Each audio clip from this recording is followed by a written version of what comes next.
Hello and welcome to MySecurityTV and our Tech and Sec Weekly. My name's Chris Cubbage and I'm the Executive Editor with MySecurity Media. And welcome to our panel review, a industry panel review on looking at ransomware today. So this week, the government has released an action plan and we're going to be joined by Ian Yip, the CEO with Avertro, Sarah Sloan, Head of Government Affairs and Public Policy for Australia and New Zealand with Palo, Alto Networks. And welcoming back, we welcome back Ian as well, and also welcoming back Elliot Dellys, the founder with Phronesis Security. He's a cybersecurity advisor. So we're going to bring on the panel very, very shortly. And this covers off, we did a panel review on the Australian Cybersecurity Centre's threat report very recently. So it's great to be getting these panels together. And I think it'll be something that we continue to do into the future as the government responds to cybersecurity and the threat landscape. If this is your first time tuning in, or for those welcoming back, you're welcome to let us know where you're listening from. But we cover off on aerospace and space, defence and national security, cybersecurity and critical technology, and cities and infrastructure. We are streaming live on LinkedIn, YouTube, and Facebook. Our main Facebook page is the Asia Pacific Security Magazine, and this will also go out as a cybersecurity weekly podcast. I would suspect we'll go for at least 45 minutes on this, and we might broaden the discussion out. There's a lot happening in the landscape right now, including these critical infrastructure bill also from the Australian government coming through. Just a quick catch up on what we've been doing for this week. Wednesday, I released an interview with ClearSale. We were joined by David Fletcher, the Senior Vice President, and Ralph Coy, the Australia Country Manager, and we looked at fraud trends and prevention frameworks. Very interesting on ClearSale. It's a data analysis company, but focused on e-commerce and fraud prevention, and looking at things like the Facebook and LinkedIn data exposures as well. So check that one out. And also on Tuesday, we are now the media partners to Australian Cyber Week, and we were joined by Michelle Price, the CEO with AusCyber. And again, I took it off topic slightly. We covered off on Michelle's observations for 2021 and also into 2022. So well worth a listen for sure. And AusCyber Week is last week of October. And as it happens, just on Monday, we released this session with Tony Anscombe, the Chief Security Evangelist with ESET. This is a really great session. It goes for about an hour. It was a webinar, but we've released it as a YouTube video as well. And he really does go through the full gambit of why ransomware is such a scourge and why it's getting worse. So well worth a listen, and you'll take a lot out of that one. And then on Tuesday next week, I've got Peter Phronesis, a bit of a legend in the industry here, and he's the International Vice President for the Cybersecurity Advisors Network. And they've released a zero-day legislative project. He's the project leader, looking at protecting white hat researchers on 0 days. So that's a good one from Peter on Tuesday. And then on Thursday, we're doing a book review on reputation, revenue, and risk. So this is Lisa Sisson, and she's released her book, Risk Starts and Ends with People. So looking forward to that one as well. And then on the 28th, we're doing a special webinar session on warehouse and manufacturing and transformation, focused on integrated security solutions with Motorola Solutions. We're going to be joined by Victor Nijam and Reese Clare there. So check that one out. And also November, we've got the City Festival of Space. There's about 15 to 20 events underway. Final planning is there, but you can go to city.space and check this one out. And thank you to our sponsors coming on board for that. But ACITI stands for the Australian Space Industry Technology, Infrastructure and Investment, and really looking forward to that series.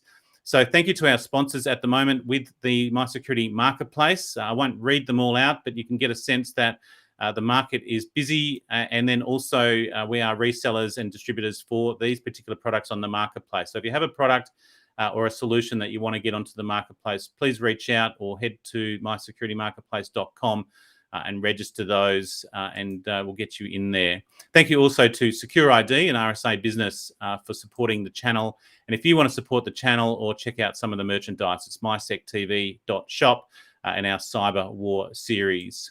That's it from me on the MySecurity Marketplace. And without further ado, I'm going to bring on our panel, and in no particular order, Elliot Dellys, Sarah Sloan, and Ian Yip. Thank you very much. Quick audio check. Thanks for having us, Chris. Okay, it's all working. Very good.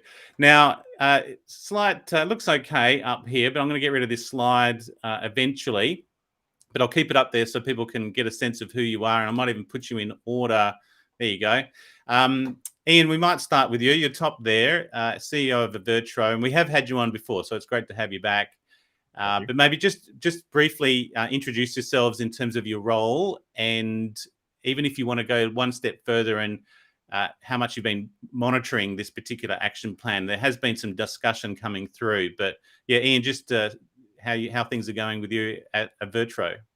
Yeah, so I'm founder and CEO of Avertro. We're a local cybersecurity software startup. You may have heard of us. So yeah, we do monitor what goes on in the government fairly regularly, because obviously we have to keep up with what's going on, and we speak a lot to the government organizations that we help, and also the organizations that are also impacted as a result of government regulation and legislation. Yeah, and you're definitely keeping your commentary up, as things come through, which I think is a good thing, even from us, and getting your sense as you observe things happening. So hence, it's great to reach out to you. And Sarah, Head of Government Affairs and Public Policy, you're probably the most important person in the room here, I suppose, in terms of this is government policy being put into action. Your role with Palo Alto Networks? We have an audio issue. I've got it. Thank you. I think I would have learnt by now. So many Zoom calls, but I haven't. So Sarah Sloan, heading up Government Affairs and Public Policy for Australia and New Zealand, as you said. So Palo Alto Networks, one of the largest cybersecurity companies in the world. We operate in over 150 countries worldwide with about 87,000 customers across the globe. And my role is I'm the primary interface with government in Australia and New Zealand on legislative and policy matters. So actively monitoring what the Australian government is doing in the policy space, and trying to kind of engage and work collaboratively with government to shape some of these policies. Right, and we understand you're the pen and the brains behind the submissions that the companies like Palo Alto make to government as they engage with industry. Well, drawing on the collective expertise across the company, I can't say I'm solo the brains behind these things, but really, definitely working with the company to make our submissions, yes. Very good. And Elliot, good to have you back. And this is a good segue from the last panel where we covered off on the Australian Cybersecurity Threat Report. So I think there's some good continuity here that you provide. Yeah, just your role. And have I pronounced it right? It was the first time I wrote it. Is Phronesis? Phronesis. I have a habit of picking weird words for things. Yeah, so I'm the founder and chief realist of Phronesis Security. So we're a cybersecurity consultancy. Therefore, we work with organizations where ransomware is often front of mind, work with critical infrastructure providers as well. So I've been paying a lot of attention to the upcoming changes to the SOCI Act. Previously, I led the strategic consulting practice for managed service provider across Europe, Middle East, and Africa.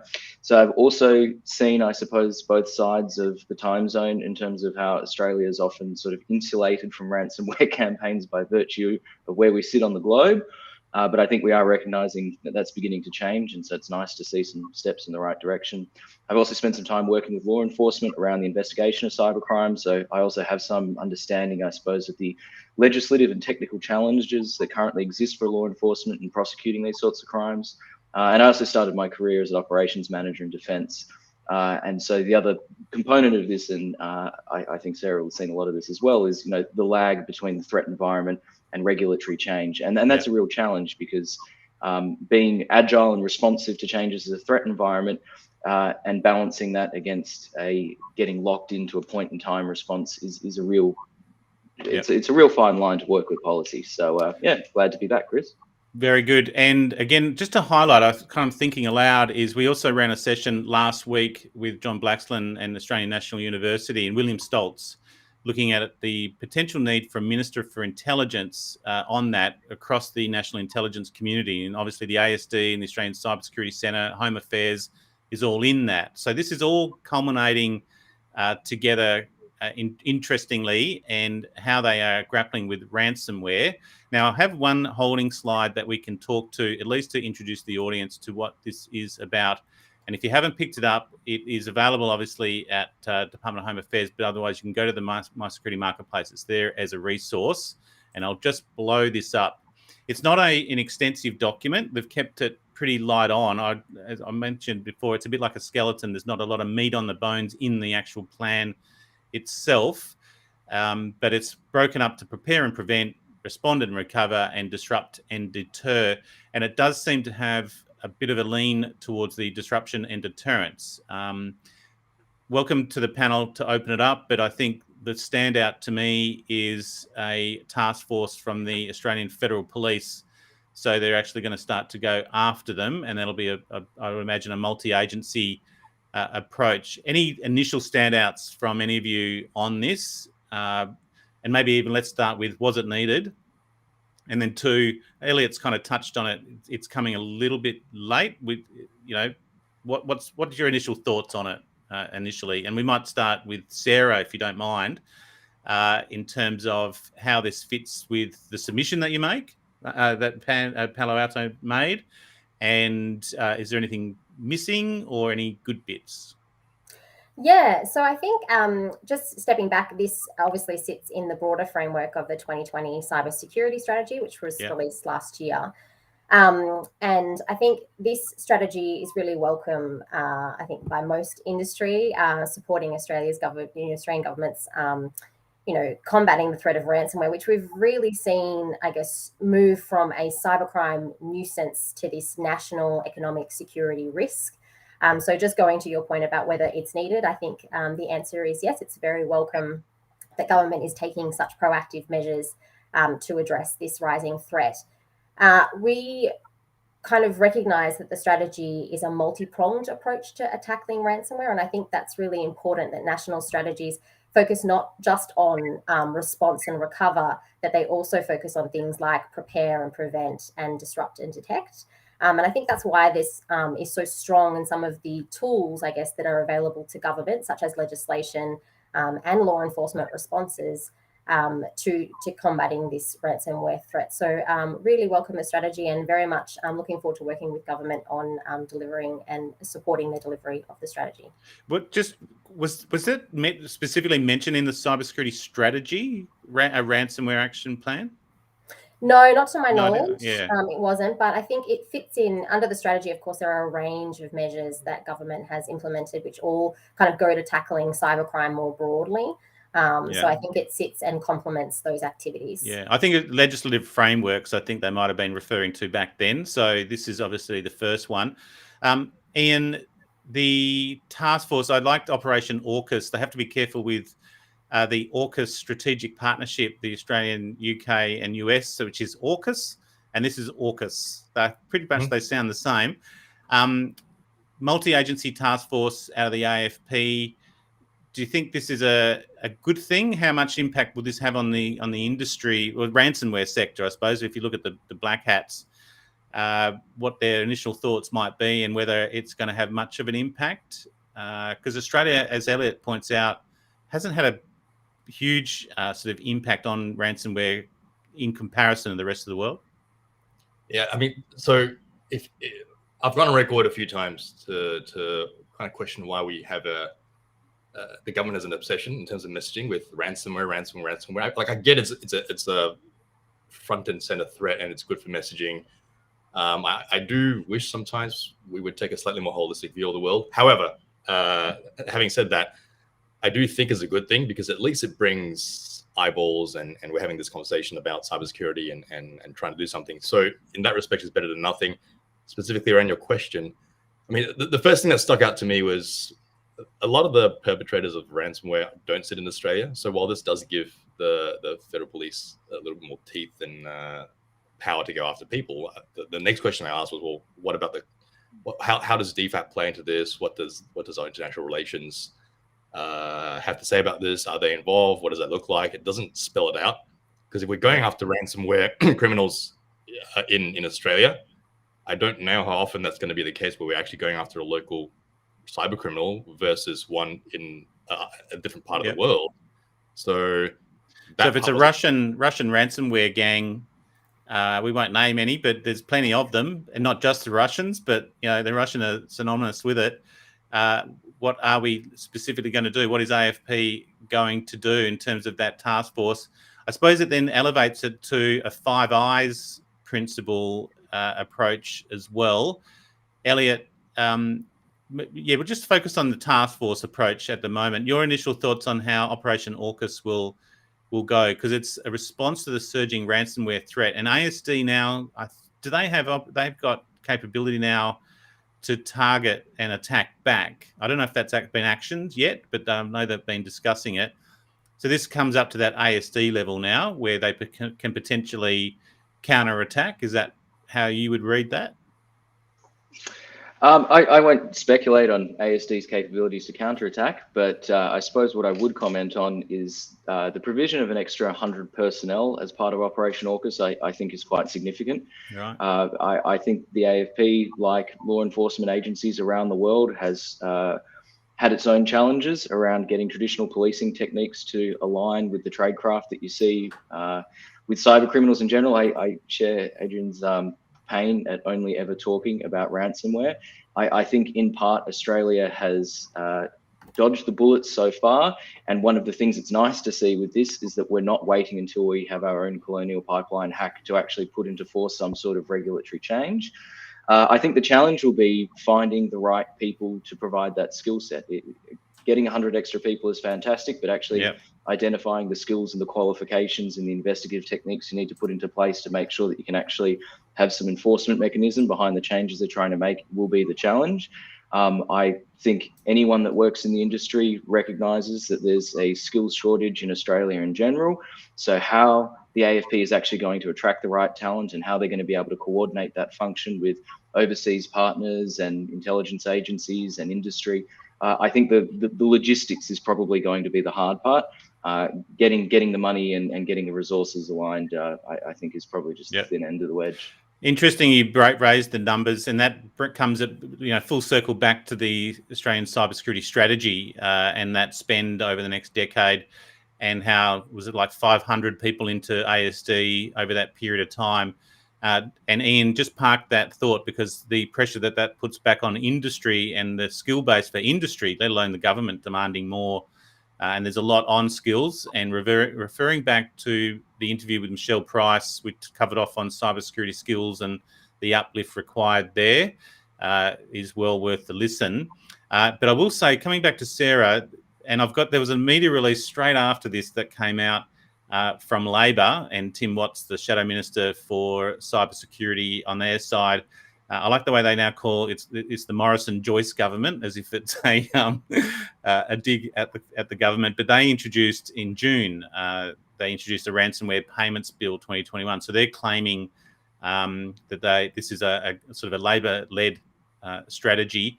How much politics is in this, do you think, now, as we come up to an election? And maybe, I know you might have a fine line here, but we're coming up to an election, and the play on national security is going to become an election issue. And then cybersecurity is obviously a big thing. The numbers speak for themselves in terms of that threat, in terms of that rising. We saw it with the Australian Cybersecurity Threat Report as well.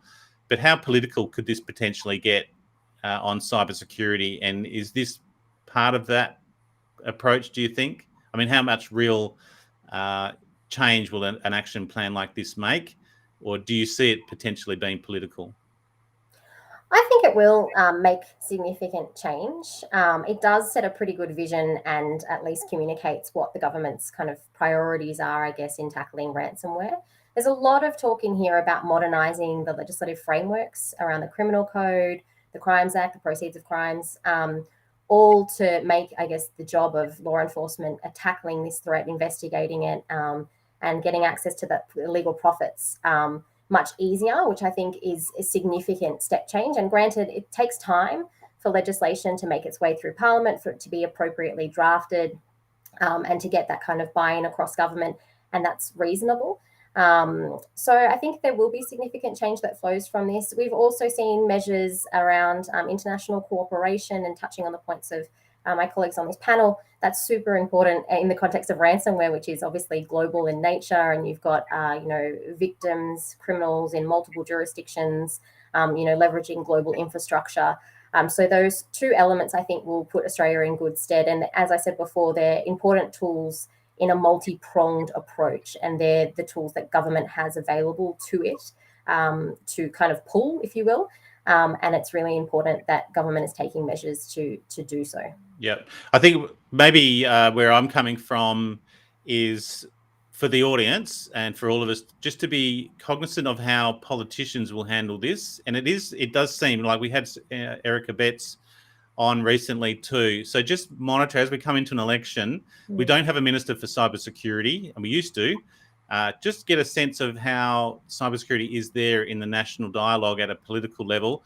And then obviously at an operational level, the AFP, the ACSC are like, they'll be hands up saying, okay, well, we don't necessarily have all the powers that we have, and we need to adapt to a very sort of global landscape. But again, I would come back to, we've had computer crime legislation for many, many years. So, how much of this is actually new to segregate and sort of that it's complicating the legislative framework, because I would have understood we've already had all of this legislation there. And maybe coming back to how this might relate to the critical infrastructure bill and the other pieces of legislation coming through. Any comments on the legislative frameworks coming through and potentially the impact on the industry? Is this good from an industry perspective? Does it help conversations with clients that they have obligations under new legislation? I think it gives industry a bigger stick to whack people with, which is a good and bad thing. I think it's good for boards and all the decision makers having to care about stuff. That said, I think there's probably a level of frustration with the security leaders amongst the industry, where they're very well aware of this. None of this is new to them. So I think from their standpoint, it's probably a little annoying.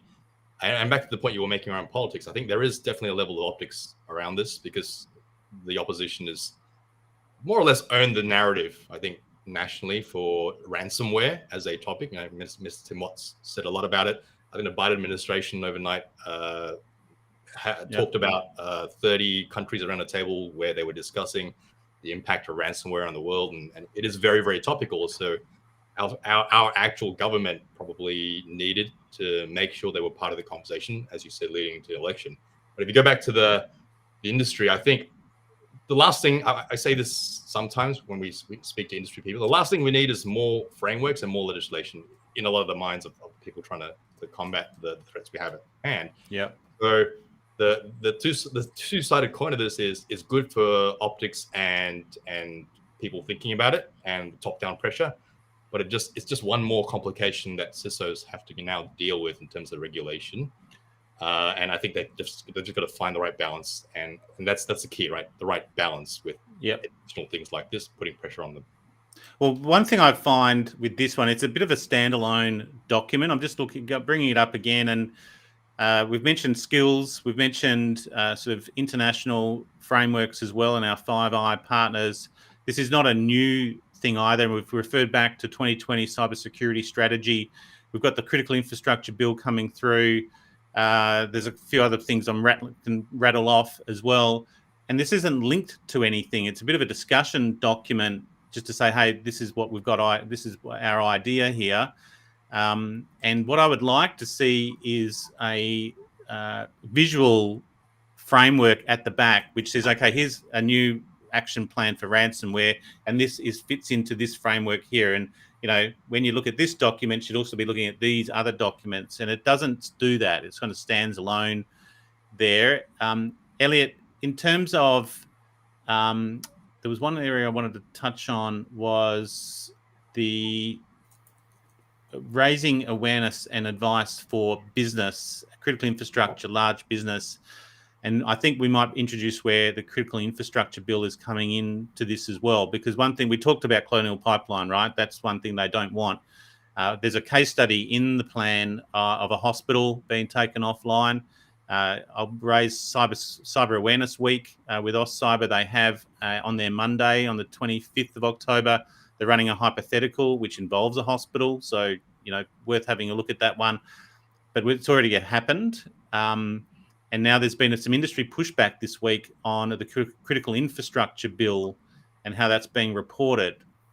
So just your thoughts on the raising awareness in this plan for critical infrastructure, large businesses, and even small and medium enterprises, and then how it directly or indirectly relates to the critical infrastructure bill and the operational side or the implementation of this is probably where I'm heading to, and how that legislation will be applied, as Ian mentioned, the big stick. Just your thoughts around how the two will come together, because I think this is where the rubber hits the road, really, from this plan. Yeah, I think Ian's comment of not another framework is probably pretty accurate. I couldn't help but think when I heard it was an action plan, not a strategy or a framework, of a sort of a Yes Minister style skit where people are sitting around going, "We haven't actually come up with any actions yet, so what should we call this thing? It's fine, we'll call it an action plan."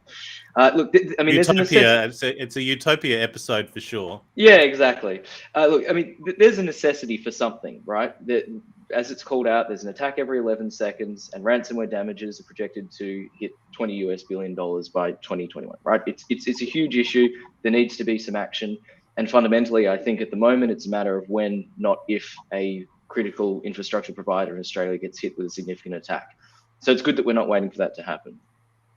That being said, the action plan itself is somewhat of a pastiche of other things going on. We've got the SOCI Act Amendment, we've got the Surveillance Legislation Amendment, we've got the ACSC's Act Now, Stay Secure campaign, we've got the Cyber and Critical Technology Engagement Strategy, we've got the Cybersecurity Strategy, we've got the International Cyber and Critical Technology Engagement Strategy, all coming out within the last year. So I think there is a really significant risk of information overload for industry. And I think probably what's needed is a bit of coordination and communication around, exactly as you said, here's a one pager that describes how these fit together. This is your industry. These are the mandatory requirements that apply to you. I'm a big proponent of just doing basics well. I think it's true in everything from sport to cybersecurity. Generally, the people who are the best are the people that get the basics done really, really well. And then you can start to put more sophisticated technologies, processes, and things on top of that. Yep. So my personal view would be something like just really trying to provide resources and drive home the need to establish something like an Essential 8 reporting framework, saying, okay, if you're a critical infrastructure provider, how do you benchmark against this? Obviously, SOCI amendments are a good step towards that. My concern would be, are we creating confusing, overlapping, contradictory requirements? If we're going to have two different frameworks that mandate some sort of mandatory reporting, which one takes precedence? Do I need to report based on my SOCI amendment reporting requirements, or do I need to report based on whatever legislative instrument's going to be used to enforce the Ransomware Action Plan? So look, fundamentally, I think this is a step in the right direction. I think it's good that the Australian government's on the front foot and being proactive about this rather than waiting for a major incident to occur. But we are getting very close to the point where there is a risk of muddying the water to the point where people who want to do the right thing simply don't know what they're supposed to be doing. Yeah. Sarah? Yeah, I think I was just going to add there, I think that's a really important point, that the reporting is all aligned, because at the moment we've obviously got this discussion about reporting ransomware incidents. As you say, we've got the SOCI Act and the reporting obligations under that act, but we've also got the Privacy Act, which has the Notifiable Data Breaches Bill, those reporting requirements for companies with a turnover of 3 million or more annually. So it would be really great, I think, if those reporting requirements were all streamlined so that organizations are reporting to one entity, that it's one form, and that the timeframes and things like that are all aligned, just to make it that bit easier for all the companies that have to do the reporting. Yeah. And I think, again, I mentioned you're the most important person in the room here, being, well, legal background and policy approach. When you looked at this, because I've just looked at it again with a bit of a fresh eye on the discussion of where does this all fit in, it's kind of a high-level government document, really, at the end of the day, that says the government's doing something. So I come back to the political tick here, that I think it's just the government's doing something on ransomware, and I think just ticks that box, because it's then referring to a lot of the operational stuff that's going on. And it's because, as Elliot just rattled off, and I tried to as well, you did a much better job, Elliot. There's a lot going on that's intertwined here and not quite displayed in this particular report. Is that how it works, that you observe, Sarah, that the government will release these kind of high-level sort of we're doing something documents, but really at the operational level, on the implementation side, it doesn't really make any difference to what they're already doing. They're all, as you mentioned, they're already working on these other aspects to the cybersecurity problem. This is a high-level document for the. Is that how you would see this? Is that how we should see this as industry? No, I think it sets out, like I said before, I kind of think it sets out a strategic vision for where they're going and what they're going to be working on. And I think, we have seen since the release of the 2020 cybersecurity strategy a fair flurry of activity. It's definitely kept me gainfully employed in terms of the amount of consultations and papers and activities that government has been doing. And I think, that kind of enthusiasm and energy in our sector actually is a good thing. Granted, we need to work collaboratively with each other to try and figure out what, approaches work best for industry and for government. But, it is a good thing that they're doing something and they're articulating where they're going. And I think what this document will do is will kick off activities within government. It kind of sets the, the North Star, or however you want to phrase it. And then all the government agencies are going to rally behind that with, the diplomatic arm, the more law enforcement arm. And I guess it does highlight to external stakeholders that, the government is taking ransomware seriously, and it's now asking all its respective agencies to try and think about ransomware in their particular portfolios or departments and what their activities should be to help, the broader Australian economy address this threat. Okay, and I do come back to our interview with Senator Erica Betts in terms of his call for a cybersecurity forum at a national level. I think it was forum. I don't know if that's the right term. It's lost on me. But in terms of that national discussion, and it might, because it comes back to the Joint Committee on Intelligence and Security, and they've been looking at this as well. And I again go back to our John Blaxland interview last week on the national intelligence community as to the structure here. One area I wanted to cover off, and plenty of time, is the critical infrastructure bill and that reporting of 12 hours versus 72 hours. And this fits into this aspect of the mandatory ransomware reporting. So if you are critical infrastructure getting hit with a ransomware attack, under critical infrastructure bill, you've potentially got 12 hours to respond. I'll just open it up. Is 12 hours enough time when the international standard is generally 72 hours?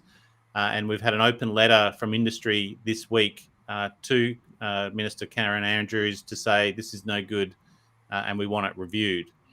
Just a general observations on that particular aspect, the 12 to 72 hours, and whether that is reasonable for industry to be reporting and responding, dealing with the regulator, because that's diverting potential resources at the crux.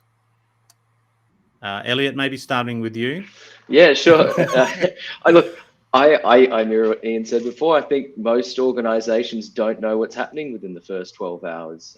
Certainly the incidents that I've helped manage, and usually the first 24 hours is madly trying to find phone numbers and segment networks and isolate devices. And usually the last thing you're thinking about is telling a government regulator what's going on. That being said, I think it's probably a matter of what exactly is the government expecting. If it's simply a notification of, hey, we're dealing with something, we're not quite sure what it is yet, would love some help, I think that seems fairly reasonable. If it's, you need to provide a comprehensive report that's going to significantly detract from your incident response capabilities, then ultimately it's not fit for purpose. So I think the time frame, 12 hours is very ambitious. It probably won't happen. I think my bigger concern would be what exactly are you asking people to report and how you're going to report it. Looking at the implementation of GDPR, I think there's a lot of lessons to be learnt there. And I think fundamentally, my personal opinion, one of the sort of downfalls of GDPR was that the harm assessment principle gave organisations the freedom to sort of creatively interpret how bad an incident was. I would like to believe that every organisation will be open and honest about the impact of a breach. But that being said, trying to make a decision like that within the first 12 hours as to the severity of an incident is a bit of a tall ask. And I certainly wouldn't want it to ultimately be counterproductive and encourage organisations to obfuscate what's going on rather than be open and honest about it.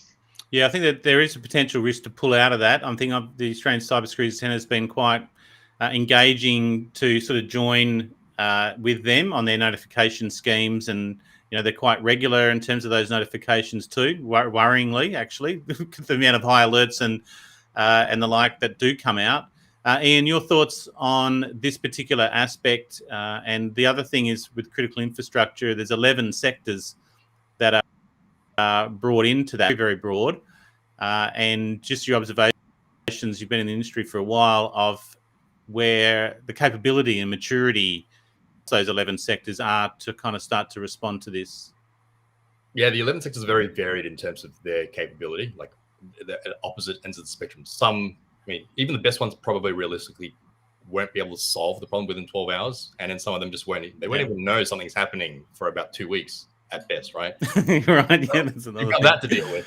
I do think, look, I think the best the government can hope from this is that they get a heads up within 12 hours. And I think a lot of organizations will just have to update their incident response plans, at least the ones who have them, to give the government a heads up. Because I think some of this stems from, and the ACSC has been very public about this, a very large Australian organization refusing to cooperate with them in the midst of a ransomware attack, right? So this at least gives them some teeth to say, at the very least, tell us what's going on, because it could be a matter of national security, and then we can help you. Yeah.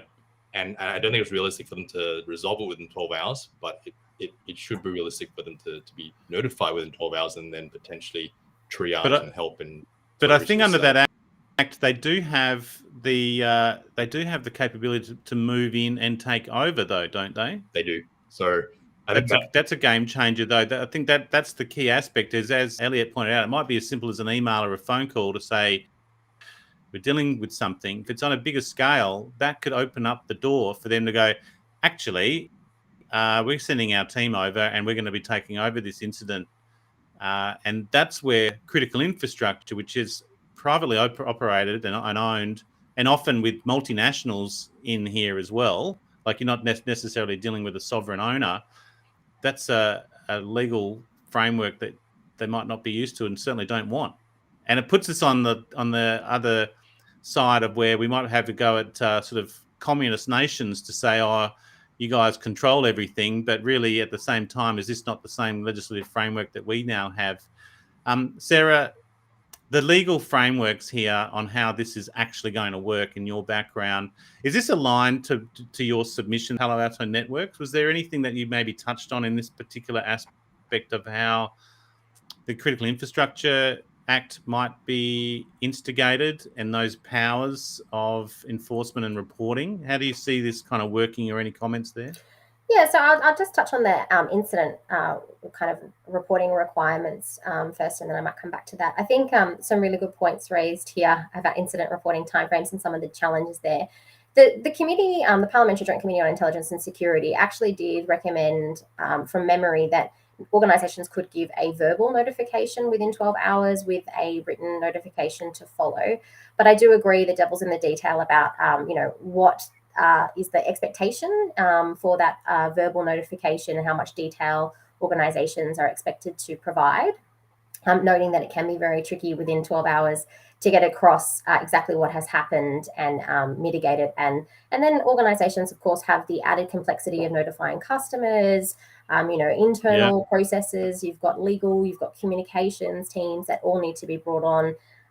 So that can really make let's just focus on that one. Even just that notification in 12 hours, from a legal perspective, is there liability potentially there? When do you know about it?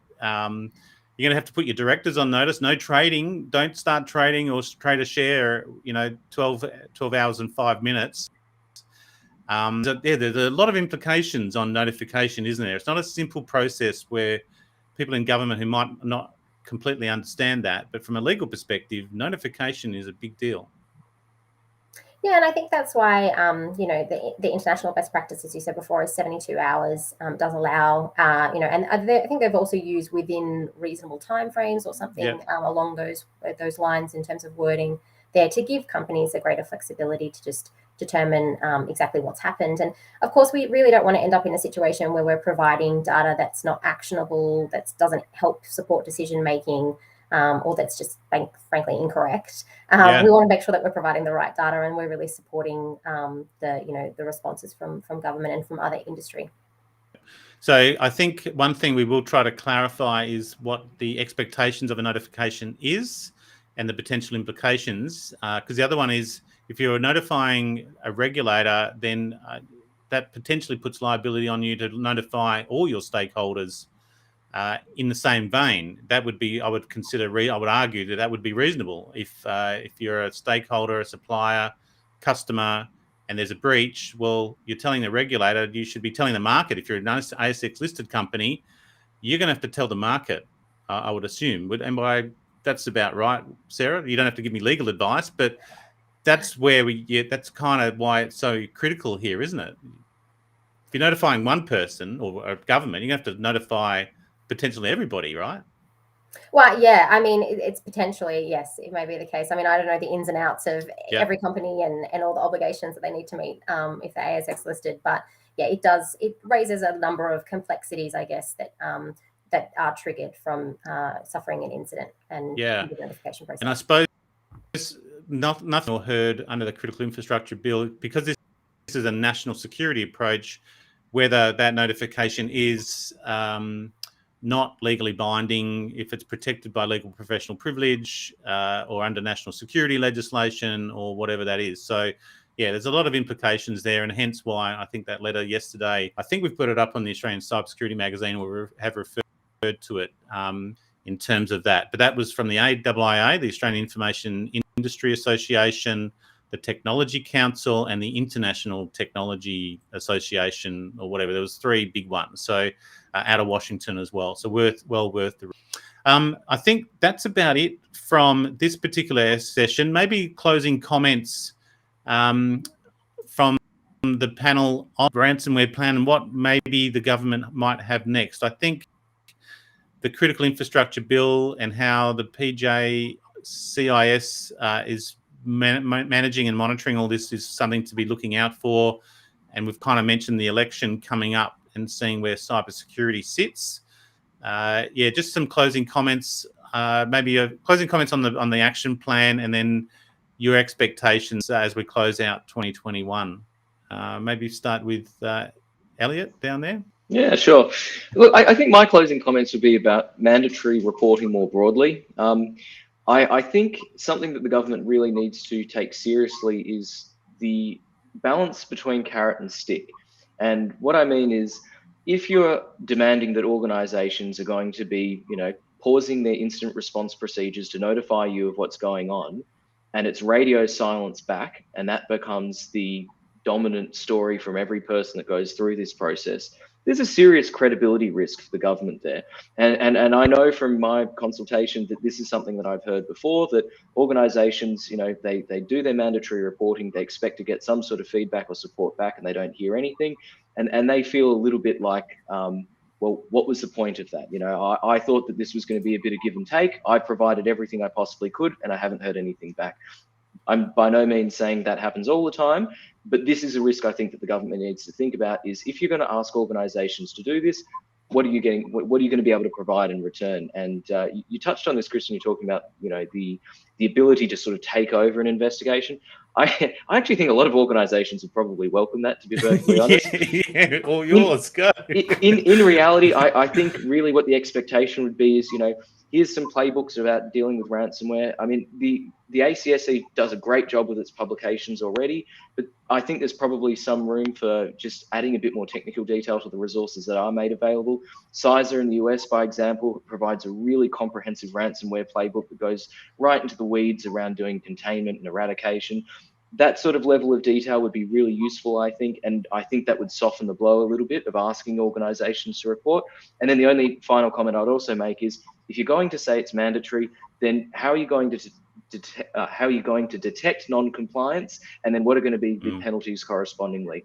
And I think once that picture becomes a bit clearer, we'll have a bit more of an understanding of how exactly the industry is going to react to those changes. Yeah, I always come down. Communication is key, and it's an ongoing dialogue. We did do a panel session with Department of Home Affairs and Clarity as well. That might be worth having a look at. But it's available on demand.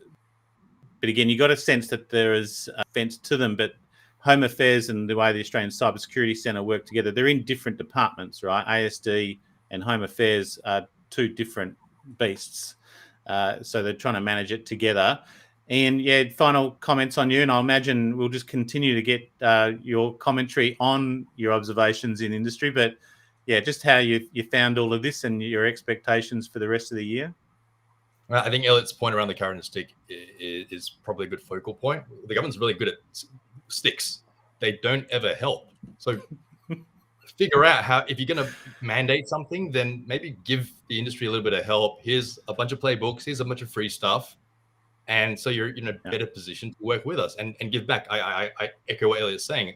The frustration of industries, they never give back in information. They never give back in anything to help. So some of those mechanisms to give some carrots instead of just stick all the time will be great. I don't foresee them actually doing it, but I wish they would. And there is no money here for industry within that strategy and the like. Very little money for industry in the critical infrastructure bill and the uplift across those 11 sectors. No money for industry there. No. There's a bit coming out for training, some grants for skill uplift, but again, not a lot. Yep. So yeah, I mean, I still think this goes back into our 2016 strategy, the cybersecurity strategy. There's still, even there was underspend then. Yeah. And they've even, to make it sound like they're spending a lot of money now, they've had to say 10 years. Like, we're spending 1.67 billion over years. It's like, okay, that's still not quite enough here. And if you look at defense budgets, you know, a $90 million submarine deal is small fry for them, seemingly. So yeah. So I think the most tangible part of this for industry is probably one more thing to help prioritize and build a business case that cybersecurity is important when a CISO is trying to say, this is why I need a budget for something. We've got another thing to deal with. Government's going to mandate it. That's the tangible. Well, maybe just from you, on your startup, you've got Avertro there. It's a bit like a scorecard system, I understand, you know, in terms of being able to communicate your cybersecurity posture. Do you feed these sort of updates, frameworks, legislative changes into your platform? I mean, we do. So this is why we have to keep across all this is why it's so frustrating for you, right? Yeah, because it does make it really complicated for our customers and industry to deal with. So it's just one more thing for them to deal with. So we know that ransomware is part of the narrative, which means we get asked by a lot of the customers in the industry going, well, can you help us deal with this? How do I? Because there's no guidance. So a lot of times, the industry, everybody around this panel, our customers, CISOs, have to invent ways to deal with the sticks that keep getting thrown at us. So, and you haven't dealt with, and a lot of, I suppose, a lot of clients' perspective, and I might come to Sarah on this one as well, of how do customers prepare for something yet been hit with, but you're saying it's going to come, and here's a whole bunch of legislation you're going to have to respond to. So there's a real balance there between, hang on, are we going to be just focusing on controls and what we can, you know, our resources that we can actually implement, or do we have to divert all of that attention to this big thing over here that might not be impacting us yet, you know, and we don't know when it's going to happen, but we're being told it is going to happen. So Sarah, how do you think, what would be your advice, or what is generally Palo Alto's advice to clients on the preparation versus the response? Because it feels like the balance is being put over to the response side. You've got to be prepared to respond versus how much preparation you should be doing on prevention. Yeah, well, do you think it's a bit confusing there? Well, no, I think it's equally important, and I think the plan does talk about preparation, response, and detection. Like, it's got the multi-pronged kind of approach, and they do in the action plan from memory talk about developing materials and touching on the points raised here. You know, that is a really important pillar. I think that, you know, industry does need more guidance. They need frameworks about what security measures they can put in place that can, you know, help stop these ransomware attacks from occurring, and what's the role of automation in this? You know, how can they best prepare and prevent these attacks from happening, not just focusing on the response. So I think they're both equally important, but we just need a little bit more help, I think, from industry side, as you say, particularly for smaller businesses or those who might not have the relevant expertise or, you know, resources to be able to come to companies, you know, for the guidance and support. What is out there from government that can help fill that gap. And any closing comments from you on the plan itself and where you see things moving for the rest of the year, or what maybe even to look out for from your scope and your role? You must have a a whiteboard there with a bunch of stuff listed. What's at the top? It's actually here. I just wiped it clean. There you go, good. Yeah, look, I think the ransomware strategy flags that they're updating the national plan to combat cybercrime. So I'll be keenly watching that one from afar. I think that holistic view at tackling cybercrime is, just as important as ever as we look at, what the ACSC threat report saying that Australians are reporting cybercrime every 8 minutes and it costs our economy 29 billion per year. So getting that coordination across government on tackling cybercrime, across law enforcement, I think is very important. So I'm really looking forward to updating that plan and seeing what the role is for industry in that, and also the role of industry in this ransomware action plan. We've got really good access to data and threat visibility, and we can really work collaboratively with government to help combat this threat. So they'd be my two kind of final observations. Nice. Look, my view is from an industry perspective, I've always sort of advised companies to look at worst case scenario and then work back. So start with maybe a hypothetical within the business and say, okay, we've been hit with ransomware. What are we actually going to do? If you're dealing with a board, maybe ask the board how much you're prepared to pay and then work back from that as well. I will highlight the ESET ransomware session that we did do with Tony Anscombe. Well worth having a look on why you wouldn't want to pay as well. The other one is, I think, watch out for cybersecurity as a political level on how this discussion goes. We've now got Senator Christina Keneally as that Shadow Minister for Home Affairs. I think we're going to hear a lot more from her, and it'll be interesting to see the battle between Labor and Liberal on cybersecurity, particularly with Tim Watts as Shadow Minister, but there's no one there on the other side for the Liberals. So I think that's one to look out for as well. So look, that's it from us. I think we've covered off on as much as we possibly can. Let me just bring up my slides just to finish, but I know who you all are, but I want to get your titles correctly as well. 1 second. There we go. I'll bring that up. So we were joined by Ian Yip, CEO with Avertro, Sarah Sloan, the Head of Government Affairs and Public Policy, ANZ, Palo, Alto Networks, and Elliot, Dellys, founder of Phronesis. Was that right? Security? Did I get it right? Phronesis. Phronesis, of course. What is Phronesis, by the way? Phronesis is a concept from ancient Greek philosophy of the value of practical action and wisdom. So it's the idea that just because you know what you need to do isn't enough. You need to have a good practical approach to implementing it. Beautiful. I went to a public school, so we didn't do Greek mythology, so I always missed those ones.